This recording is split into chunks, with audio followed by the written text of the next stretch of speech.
या देखिए, इसमें बहुत आलोचना सवाल नहीं उठता, लेकिन उन्हें यह जरूर बताना चाहिए कि चाइना और अमेरिका की कितनी ताकत पाकिस्तान को है। हाँ, सही बात है, पाकिस्तान से नहीं लड़ेंगे तो फिर पाकिस्तान जिन्ना पाकिस्तान करते क्यों हैं? हम चाइना से क्यों नहीं लड़ते? हम चाइना की चीजों को क्यों नहीं रोकते?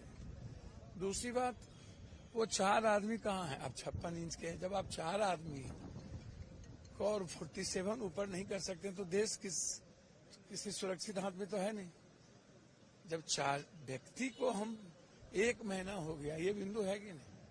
और सच बोलते हैं तो आप बताइए ना कि चाइना जब पूरी ताकत दिया तो चाइना तो पहले से तैयार होगा पाकिस्तान के पक्ष में कि इनके एक हमारे फाइटर को ध्वंस किया जा सके। तो चाइना, पाकिस्तान की क्या औकात है? पाकिस्तान की कितनी हैसियत है?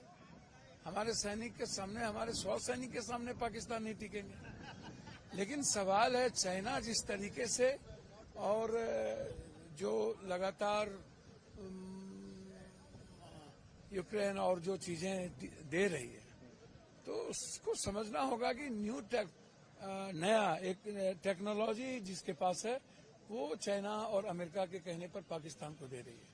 तो हम उसकी बात नहीं कर रहे हैं, उस सच्चाई को नहीं बता रहे हैं। दूसरी चीज, जो सपोर्ट हुआ, अब संगच्छध्वम संबद्धध्वम एक लाइन बोल के रोक दिए, तो आगे क्यों नहीं बोल रहे हैं कि संगच्छध्वम संबद्धध्वम समवो मनांसी जानतम देवा भाग्यम यथा पूर्वे संजा न उपासत समानी व्याकुति। तो राजनाथ जी हम लोग के गार्जियन के समान है, लेकिन देश के सवाल पर हमें कभी कभी याद आ जाता है मुलायम सिंह जी।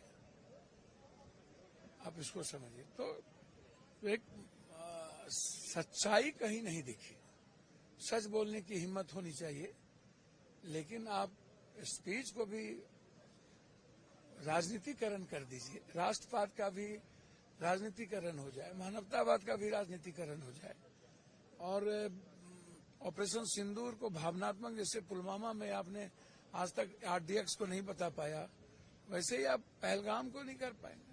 तो सरकार देश के सवाल पर और विदेश नीति के सवाल पर आदरणीय प्रधानमंत्री नरेंद्र मोदी जी सक्सेस नहीं रहे हैं।